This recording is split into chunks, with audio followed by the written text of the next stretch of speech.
그날 회사 회의실의 화면에 아내와 부하 직원이 포옹하는 영상이 재생됐다. 모두의 시선이 그들을 향했고 정우는 차분히 말했다.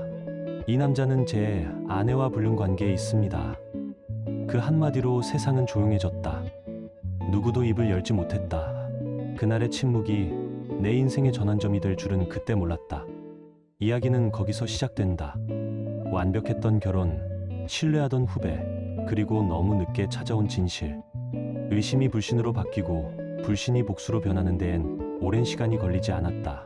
나는 감정 대신 절차를 택했다. 뜨거운 피로 시작된 분노는 차가운 계획으로 식어갔고 그 계획은 한 사람의 삶을 무너뜨리고 또 다른 사람의 인생을 지워버렸다. 지금부터 들려줄 이야기는 그 끝에서 시작된다. 사랑이 배신으로 바뀌고 복수가 일상이 되어버린 한 남자의 기록이다. 그리고 마지막 순간 나는 깨달았다. 복수는 불타는 순간보다 식어버린 후가 더 오래 남는다는 것을. 결말은 당신의 기대를 완전히 뒤흔들 수도 있습니다. 여러분의 생각은 감정에 있습니까? 댓글로 남겨주세요. 구독과 좋아요도 잊지 마세요. 방탐정의 더블 파일과 함께 더 크고 흥미로운 이야기를 속으로 떠나보세요. 나는 서울 성수동의 신축 주상복합에 산다. 45이고 데이터 솔루션 회사의 운영팀을 맡고 있다. 사람들은 내가 차갑지 않게 차분하다고 말하고 나는 그 말이 나의 하루를 가장 간단히 설명한다고 믿었다. 아침은 6시 반에 시작되고 가벼운 운동을 끝내면 첫 메일을 열고 아이를 깨워 옷을 챙긴다. 부엌에는 북어국의 온기가 남아있고 조리대 위에는 장조림과 김치전이 식탁으로 옮겨질 차례를 기다린다. 우리는 오래된 습관처럼 인사를 나누고 나는 미지근한 물로 얼굴을 씻고 고개를 들며 오늘도 같은 속도로 흘러갈 것이라 마음속으로 점검한다. 아내 서은주는 41살이고 프리랜서 인테리어 일을 한다. 일할 때의 그녀는 빠르고 정돈되어 있다. 아이 하윤이는 6살이고 잠에서 깨어나면 양말을 뒤집어 신는 버릇이 있다. 나는 그 버릇을 고쳐주겠다고 말하면서도 매번 웃고 만다. 우리는 짧은 말로 일정을 맞춘다. 나는 오전에 내부 회의가 있고 아내는 현장 컨설팅이 있다고 말한다. 아이는 유치원에서 종이접기를 배운다고 했다. 말은 짧지만 방향은 뚜렷했고 집 안의 공기는 깔끔했다. 내가 바라던 가장 단순하고 가장 고급스러운 질서가 여기에 있었다. 출근길 엘리베이터는 반사광이 많은 금속이었다. 그 표면에는 새벽의 얼굴이 10개 겹쳤고 나는 그 얼굴을 지나쳐 지하 주차장으로 내려갔다. 도로는 붐볐고 사무실은 조용했다. 팀은 6명이고 나는 그들의 의심을 줄이고 시간을 살리는 일을 한다. 오전 회의는 정시에 시작되었고 보고는 짧게 끝났다. 민서진 대리는 입사한 지 2년이 넘었고 정리된 문장으로 프로젝트 상황을 말한다. 그는 꼼꼼하고 내 질문을 예상한다. 나는 불필요한 칭찬을 아껴도 좋다고 생각하지만 그날은 고개를 끄덕이며 수고했다고 답했다. 우리의 일은 이렇게 흘러갔고 선이 흐트러지지 않도록 나는 선을 점검했다. 점심시간에 아내에게 메시지를 보냈다. 점심은 먹었는지, 아이는 잘 들어갔는지. 답장은 금세 왔다. 괜찮다고, 오후에는 작업을 마무리하고 저녁에 보자고. 나는 휴대전화를 주머니에 넣고 회의실 유리문을 닫았다. 유리문은 부드럽게 닫혔고 소리는 남지 않았다. 가족은 내 삶의 중심이라고 말로 적지 않아도 알 수 있는 일들이 있었다. 나는 저녁에 들를 편의점을 떠올렸고 아이가 좋아하는 요구르트와 아내가 자주 마시는 차를 장바구니에 넣는 장면을 미리 떠올렸다. 퇴근길 편의점은 환했다. 유통기한을 확인하는 일은 습관이 되어 있었고 계산대에 노인 영수증을 접어 넣으면서 오늘 하루를 대강 접었다. 집 현관문을 열면 아이의 발소리가 먼저 달려오고 나는 깔끔하게 포장된 비닐을 여러 작은 상자에 옮겨 담는다. 아내는 노트북을 닫고 일단 미소를 지었다. 우리는 식탁에 앉아 서로의 하루를 보고하듯 이야기했다. 아이는 유치원에서 있었던 일을 길게 설명했고 아내는 새로 맡은 공간의 동선을 고쳤다고 했다. 나는 듣는 사람의 예의로 질문을 던졌고 이야기의 모서리가 둥글게 다듬어질 때까지 기다렸다. 저녁이 지나면 아이를 재우고 거실 조명을 낮춘다. 소파는 등이 받쳐주는 각도를 알고 있었고 우리는 텔레비전을 보다가 말없이 창밖을 본다. 도시의 불빛은 일정했고 나는 그 일정함 속에서 안정을 찾았다. 이 평온이 오래가기를 바랐다. 어떤 조정도 필요 없는 조화. 설명하지 않아도 되는 신뢰.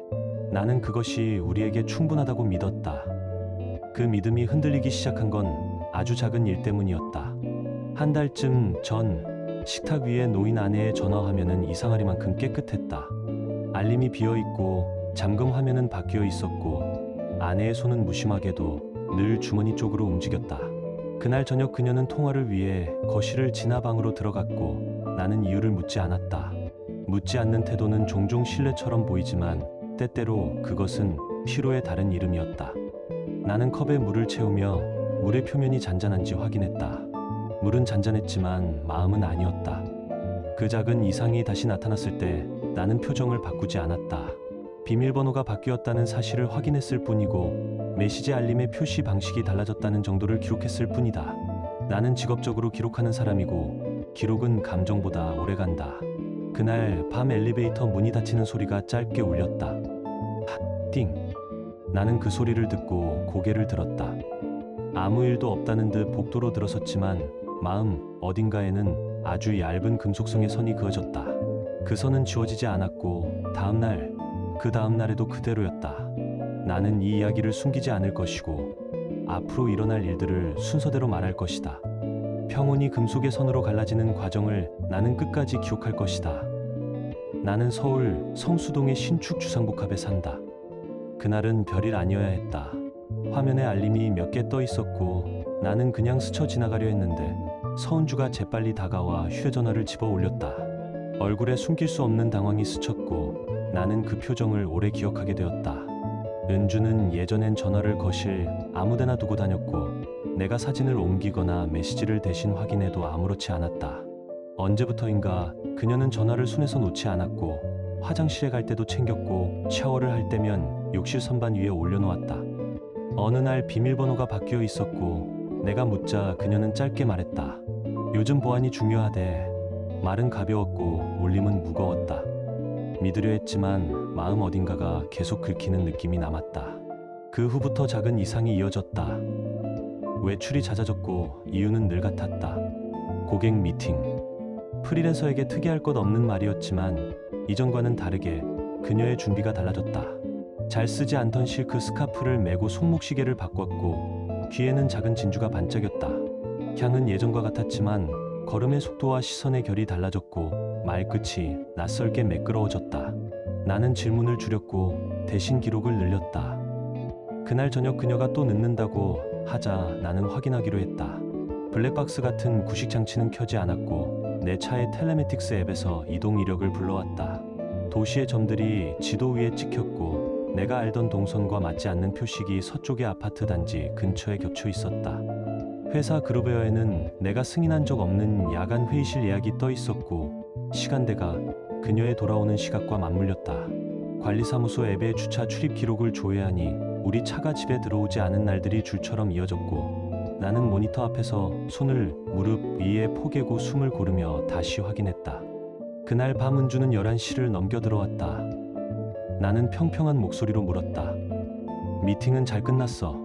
그녀는 피곤하다고 답했고 곧장 욕실로 들어갔다. 물 흐르는 소리가 길었고 나는 침대에 누워 천장을 보았다. 의심하는 나 자신이 한심하다고 생각하면서도 그 생각을 거둘 수 없었다. 다음 날 회사에서도 집중이 깨졌고 회의실의 불빛이 어쩐지 희미하게 느껴졌다. 그녀는 누구를 만나고 있을까? 왜 거짓말을 했을까? 내가 틀린 걸까? 나는 스스로를 설득했다. 아직 증거는 없다. 오해일 수 있다. 그 말은 임시봉합 같았고 금세 풀렸다. 며칠 뒤 나는 평소보다 일찍 집에 들어왔다. 현관문이 닫히기도 전에 거실에서 낮게 깎인 목소리가 들렸고 문이 닫히자마자 통화는 끊겼다. 은주의 얼굴은 창백했고 눈동자가 흔들렸다. 누구야? 라고 묻자 그녀는 잠깐 머뭇거리다가 말했다. 클라이언트. 그 한 단어로는 빈칸이 채워지지 않았다. 그날 밤 그녀가 잠든 뒤 나는 거실로 나와 노트북을 켰다. 그룹웨어의 회의실 승인 내역을 다시 확인했고 주차 출입 기록과 텔레매틱스의 위치 이력을 겹쳐보았다. 지도의 점들이 선으로 이어졌고 선은 일정한 밤의 시간에만 선명했다. 검색창에 표시된 단지 이름을 눌러 위치를 확대하는 동안 손끝이 떨렸고 나는 화면을 조금 멀리 두고 숨을 고르며 메모를 정리했다. 그 이후로 나는 바깥으로 드러내지 않고 지켜보기로 했다. 겉으로는 평소처럼 행동했지만 안에서는 모든 감각을 열어두었다. 은주는 통화를 할 때 거실을 지나 방으로 들어갔고 외출 준비를 할 때 거울 앞에 더 오래 섰다. 실크 스카프의 매듭은 정확했고 손목 시계의 초침은 빠르게 흘렀다. 눈을 맞추는 시간이 줄었고 말을 끝까지 듣지 않는 버릇이 생겼다. 그녀의 모든 움직임이 의심으로 번져갔고 나는 그 의심을 언어 대신 시간표로, 분노 대신 절차로 바꾸기 시작했다. 나는 그 주 내내 서은주의 얼굴을 관찰했다. 외출할 때마다 설렘이 섞인 표정이 스쳤고 통화를 할 때면 꼭 방으로 들어갔다. 눈을 마주치지 않으려는 태도는 마치 거짓을 숨기려는 사람의 반사적인 움직임 같았다. 이런 사소한 변화를 무시할 수 없었다. 일주일쯤 지나 나는 결심했다. 직접 확인해야 한다고. 그날도 그녀는 중요한 미팅이 있다며 옷장을 뒤적이고 있었다. 나는 반차를 냈다. 일정에는 개인 사유라고 적었다. 그녀가 현관문을 닫고 나가자마자 나는 차를 몰았다. 핸들 위로 땀이 번지고 심장은 일정하지 않게 뛰었다. 두려웠다. 확인이란 단어가 진실을 불러올까봐. 서은주의 차는 서쪽 방향으로 향했다. 몇 차례 지도를 확인하던 나는 모니터에서 본 바로 그 위치가 떠올랐다. 블랙박스 대신 내 차량의 이동 기록에 찍혀있던 바로 그곳. 성산대교를 지나 목동 근처의 아파트 단지였다. 그녀의 차가 지하주차장으로 들어가자 나는 조금 떨어진 곳에 차를 세웠다. 시간은 길게 늘어졌고 손끝에 혈관이 쿵쾅거렸다. 30분쯤 지났을까 로비에서 은주가 나타났다. 혼자가 아니었다. 그 옆엔 한 남자가 있었다. 회사에서 나를 가장 신뢰한다던 부하 직원 윤민혁이었다. 나는 믿을 수 없었다. 그들의 걸음은 익숙했다. 말없이 웃으며 걷는 모습, 그리고 나란히 들어간 건물의 반사유리에 비친 두 사람의 어깨. 나는 핸드폰을 꺼내 그 장면을 찍었다. 화면 속에는 아무런 흔들림이 없는데 내 손은 떨리고 있었다. 그들은 근처 카페로 향했다. 컨테이너 철문이 덜컹 닫히는 소리가 들렸다. 나는 차 안에서 그 문을 바라봤다. 1시간 뒤 두 사람은 다시 나왔다. 그들은 같은 방향으로 걸었고 같은 건물로 들어갔다. 나는 멀리서 따라갔다. 로비의 유리문 너머로 그들이 엘리베이터 앞에 섰다. 은주는 미묘한 웃음을 지었고 민혁은 손목 시계를 확인했다. 금속문이 닫히며 띵 소리가 울렸다. 그 짧은 음이 내 가슴을 찢는 칼날처럼 꽂혔다. 나는 로비에 서서 그 문이 닫히는 것을 끝까지 봤다. 문이 닫히는 순간 내 안의 무언가도 완전히 닫혔다. 집으로 돌아온 나는 소파에 주저앉았다. 숨이 가빠지고 팔이 저렸다. 신뢰라는 단어가 종이장처럼 찢어지는 소리가 들리는 듯했다. 하필이면 내 부하 직원이라니. 회사에서 늘 내 옆에 앉아 조용히 메모하던 그 남자가 내 삶을 훔쳐가고 있었다. 분노는 목 끝까지 차올랐지만 나는 즉시 움직이지 않았다. 감정이 폭발하는 대신 머리가 맑아졌다. 지금은 증거를 남길 때였다. 그날 밤 은주는 평소처럼 웃으며 돌아왔다. 미팅 잘 끝났어. 나는 짧게 고개를 끄덕였다. 그녀는 욕실로 향했고 나는 웃음 뒤에 감춰진 그 냉기를 느꼈다. 얼마나 오래 나를 속였을까? 얼마나 치밀하게 계획했을까? 식탁에 앉은 우리는 아무렇지 않은 가족의 흉내를 냈다. 그때 하윤이가 물었다. 엄마, 오늘 누구랑 있었어? 은주는 잠시 굳었지만 곧 미소를 지었다. 클라이언트. 하지만 아이는 고개를 갸웃거렸다. 아빠 회사에 다니는 삼촌 아니었어. 공원에서 아이스크림 사줬잖아. 숟가락이 손에서 흔들렸다. 은주의 얼굴이 하얗게 질렸다. 그녀는 서둘러 변명했다. 우연히 마주쳤어. 잠깐 인사만 했어. 나는 아무 말도 하지 않았다. 이미 충분했다. 모든 퍼즐이 맞춰졌다. 아이까지 그 사람을 알고 있다는 건 그 관계가 단순하지 않다는 뜻이었다. 그날 밤 나는 하윤이를 재우고 거실에 앉았다. 불빛이 희미하게 번졌고 머릿속이 하얘졌다. 분노와 침착함이 번갈아 들이쳤다. 이제는 싸워야 했다. 아니, 정확히는 증명해야 했다. 진실이 어디까지 썩어 있는지를 당장 따지고 이혼을 요구할 수 있었다. 그 순간은 쉽고 빠르며 오히려 그들에게는 선물일지도 모른다. 이혼이 자유를 주는 문이라면 나는 그 문을 지금 열지 않기로 했다. 뜨겁게 시작하되 차갑게 끝내자는 생각이 들었고 나는 그 생각을 붙잡았다. 감정으로 치고받는 대신 기록으로, 소리 대신 절차로. 노트북을 열어 상간 손해배상 소송을 검색했다. 무엇이 증거가 되는지, 어디까지가 합법인지, 어떤 순서로 진행되는지 하나하나 정리했다. 공용구역 CCTV, 아파트 출입과 주차 기록, 카드 결제 내역, 회사 그룹웨어의 일정과 회의실, 예약, 자택에서 이뤄진 대화의 녹음. 개인정보보호법의 선을 넘지 않고도 할 수 있는 방법들이었다. 명예훼손에 해당할 수 있는 공개 폭로는 피하고 내부 절차를 밟아야 한다는 문장에 밑줄을 그었다. 다음 날 점심, 법무법인 세진에서 상담을 받기로 일정을 잡았다. 아침은 평소처럼 시작됐다. 나는 밝게 인사했고 아이를 안아 올려 이마에 입을 맞추었다. 아무 일도 없다는 얼굴로 현관문을 나섰고 거울 속 넥타이는 흔들리지 않았다. 감정을 억누르는 게 아니라 통제하고 있다는 사실이 이상하게도 나를 진정시켰다. 출근길에 로펌에 전화를 걸어 예약을 확정했고 캘린더에 점심시간을 비워놓았다. 회사에서는 늘 하던 대로 팀 회의를 열었다. 윤민혁은 평소처럼 성실한 얼굴로 앉아 있었고 나는 의도적으로 시선을 짧게만 주었다. 그는 주말을 잘 보냈냐고 물었고 나는 그에게도 물었다. 그는 가족들과 시간을 보냈다고 답했다. 나는 고개를 끄덕였고 그 이상의 말을 붙이지 않았다. 회의는 정시에 끝났고 문이 닫히는 소리가 차갑게 정리했다. 집으로 돌아와 책상 위에 자료를 펼쳤다. 차량 텔레매틱스의 이동 이력, 아파트 주차 출입 로그, 그룹웨어의 야간 회의실, 예약 내역, 컨테이너, 카페 영수증, 유리병 너머에서 찍은 사진 2장, 그리고 내가 집 안에 함께 있던 저녁에 흘러나온 대화를 녹음한 파일. 모든 파일을 암호화한 USB에 저장하고 변호사에게 연락했다. 월요일 오전 첫 일정으로 잡았다. 주말에는 평소처럼 지냈다. 나는 다정했고 아이와 오래 놀았다. 토요일엔 놀이터에 들렀고 그녀는 한동안 안도한 얼굴이었다. 나는 그 얼굴을 보며 마음속으로 숫자를 셌다. 마지막 평온의 분과 초를. 월요일 법무법인 세진에서 상담이 시작됐다. 변호사는 자료를 차례대로 확인하고 고개를 끄덕였다. 이 정도면 충분합니다. 절차대로 가죠. 나는 소송을 의뢰했고 그는 즉시 서류 작업을 열었다. 불필요한 공개는 피하고 법의 선 안에서 정밀하게 진행한다는 원칙을 다시 확인했다. 회사로 돌아오자 다음 단계가 분명해졌다. 나는 별도의 폴더를 열고 오래전부터 모아둔 경비 사용 내역을 정리했다. 허위 영수증과 과다 청구, 사용 목적이 비어있는 내역. 제목은 간단히 적었다. 직원 윤민혁 경비 부정사용 관련 내부 제보. 인사팀장에게 메일을 보냈다. 답은 빠르게 왔다. 사실 확인 후 감사실과 함께 조사하겠습니다.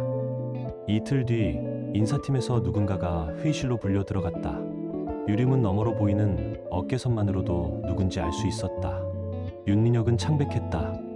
1시간쯤 지나 돌아왔을 때 표정은 굳어 있었고 자리에 앉자마자 모니터를 오래 내려다보았다. 그날 오후 전사공지가 예고되었다. 금요일 임원진이 모두 참석하는 내부 행사와 데모 세션이 예정되어 있었다. 금요일 나는 보고 자료를 준비해 회의실에 들어갔다. 노트북을 프로젝터에 연결했지만 화면을 켜지는 않았다. 시작 직전 HR 담당 이사가 들어와 임원석에 무언가를 짧게 전했고 회의 진행자가 마이크를 잡았다. 개인 사유로 한 명의 참석자가 지금 자리에서 일어나 줄 필요가 있습니다. 보안요원이 조용히 문 쪽에 섰다.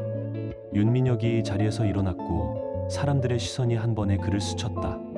그는 어떤 해명도 하지 못한 채 복도로 사라졌다. 나는 고개를 들지 않았다. 잠시 후 인사팀 명의의 공식 메일이 전사로 발송되었다. 경비 부정사용 및 내부 규정 위반에 따른 징계해고. 나는 노트북을 닫았다.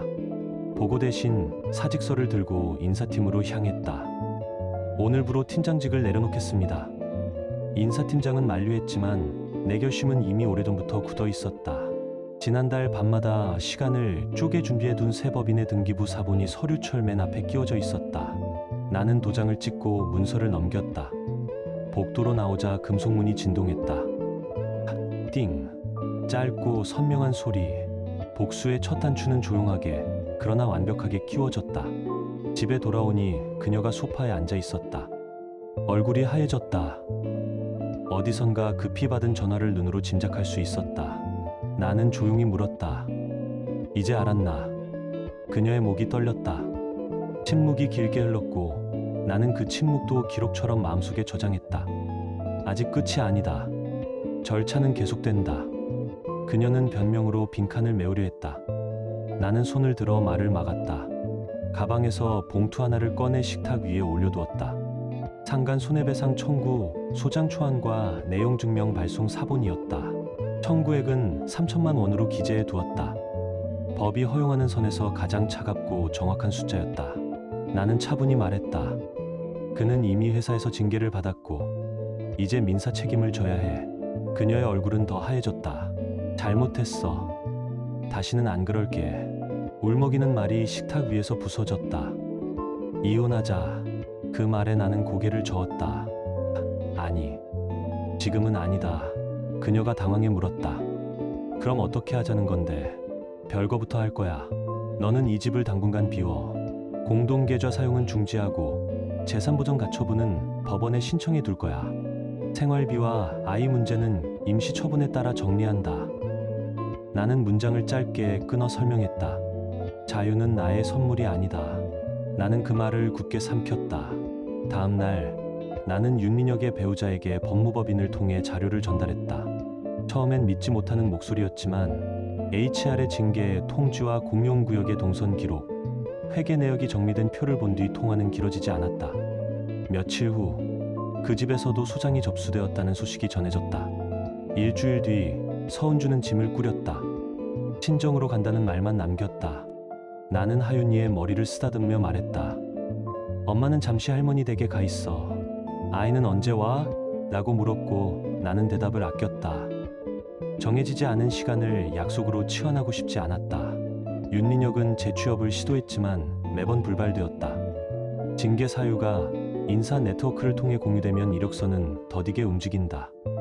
변호사 비용과 소송 비용이 겹치자 통장 잔액은 빠르게 줄었다. 결국 그는 짐을 줄이고 고시원 방으로 옮겼다.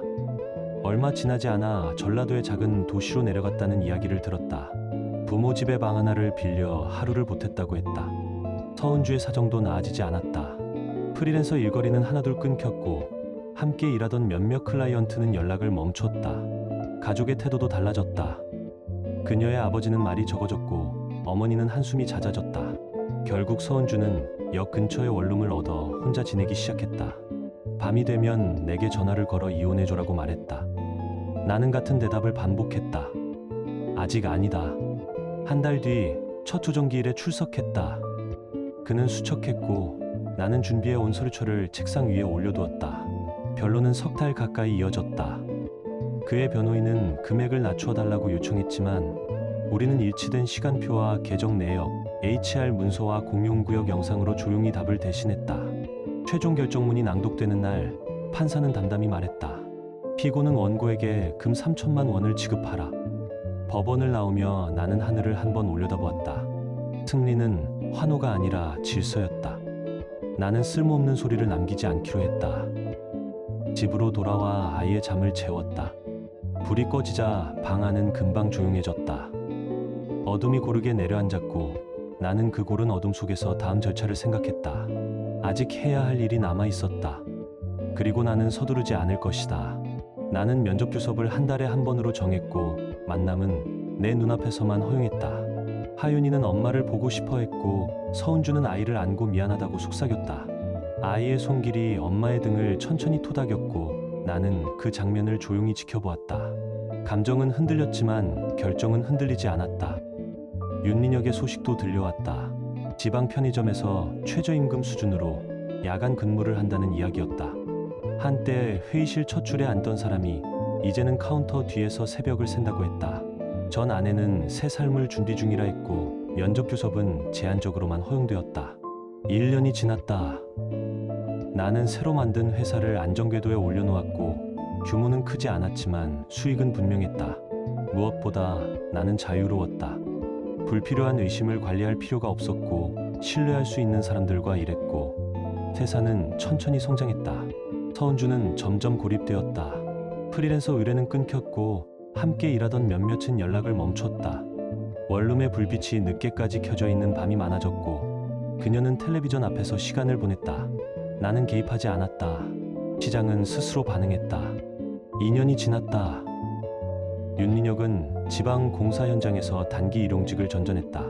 판결문에 적힌 금액과 소송 비용이 겹쳐 빚은 줄지 않았고 독촉 전화는 더 자주 울렸다.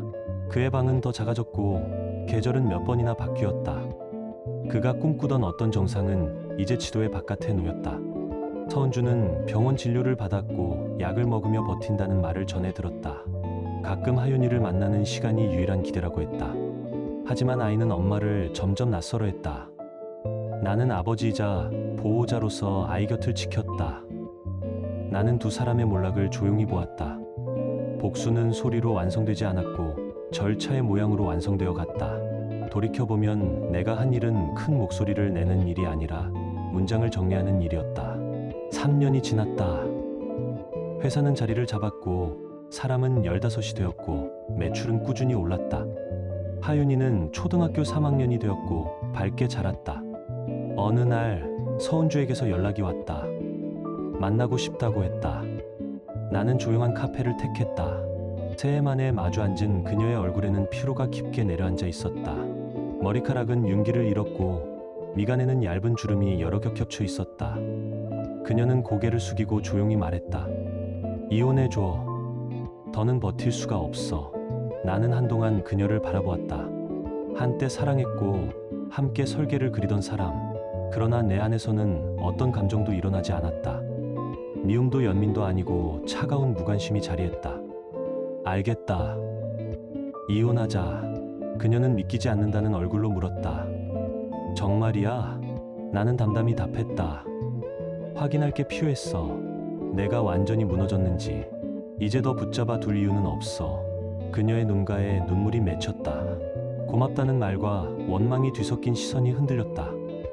나는 컵에 남은 물을 마시고 자리에서 일어섰다. 일주일 후 서은주와 나는 법원 조정은 조용히 끝났다. 재산 분할이라 부를 만한 건 남아있지 않았다. 아파트는 이미 내 명의로 정리되었고 예금은 동결된 상태였다. 양육권은 자연스럽게 내게 돌아갔다. 그녀는 면접 교섭권만 얻었지만 그마저도 제한적이었다. 3년 넘게 이어졌던 별거가 법적으로 끝난 순간이었다. 법원을 나서며 그녀는 잠시 뒤돌아보았다. 나는 가방을 들고 복도를 걸었다. 그녀가 입을 열려다 멈춘 걸 굳이 확인하지 않았다. 이미 끝난 대화였다. 윤민혁의 근황도 들려왔다. 여전히 지방 현장에서 일용직으로 일한다는 소식이었다. 빚은 불어났고 그는 신용불량자 명단에 올랐다. 한때 회의실에서 프레젠테이션을 하던 남자는 이제 하루 품삯으로 생계를 이어갔다. 36세 나이에 미래라 부를 것이 남지 않았다. 나는 하윤이와 함께 새 아파트로 이사했다. 양천을 떠나 강동의 조용한 단지로 옮겼다. 짐을 정리하며 창밖을 보았다. 복수는 끝났고 두 사람은 각자의 무너진 삶 속에 남았다. 아이의 웃음소리가 방을 채웠다. 아빠, 여기 좋아요. 나는 고개를 끄덕이며 웃었다. 이제 정말 새로운 시작이었다. 밤이 되어 아이를 재운 뒤 베란다에 섰다. 도시 불빛 사이로 별 몇 개가 희미하게 떠 있었다. 나는 낮은 목소리로 중얼거렸다. 복수는 뜨거운 피로 시작해도 차가운 머리로 끝내야 한다. 감정이 앞섰다면 이렇게 깔끔하게 마무리되지 못했을 것이다. 창문을 닫고 거실로 돌아와 텔레비전을 켰다. 뉴스의 목소리가 고르게 흘렀다. 차 한 잔을 내려놓고 앉았다. 마음은 조용했다. 분노도 증오도 사라지고 오직 일상의 온도만 남았다. 이제 모든 것은 제자리로 돌아갔다. 서은주와 윤민혁은 각자의 그림자 속에서 살아갈 것이다. 나는 아이와 내 삶을 지키며 앞으로의 시간을 채워나갈 것이다. 배신의 대가는 이미 완전히 치러졌다. 그리고 나의 복수는 이렇게 끝났다. 지금 당신의 마음은 어떤가요? 이야기를 읽으며 떠오른 감정이나 생각이 있다면 댓글로 나눠주세요. 당신의 진심 어린 한마디가 누군가에겐 큰 위로가 될 수 있습니다. 이 짧은 이야기 속에 작은 온기나 잊고 지낸 감정 하나라도 담겨 있었다면 그것만으로 이 이야기는 충분히 의미 있는 시간이었을 거예요. 좋아요와 구독 그리고 공유는 이런 따뜻한 이야기가 더 많은 사람의 하루에 조용히 스며들 수 있는 힘이 됩니다. 함께 해주셔서 고맙습니다. 당신의 하루에도 조용한 평안과 따뜻한 사람이 함께하길 진심으로 바랍니다.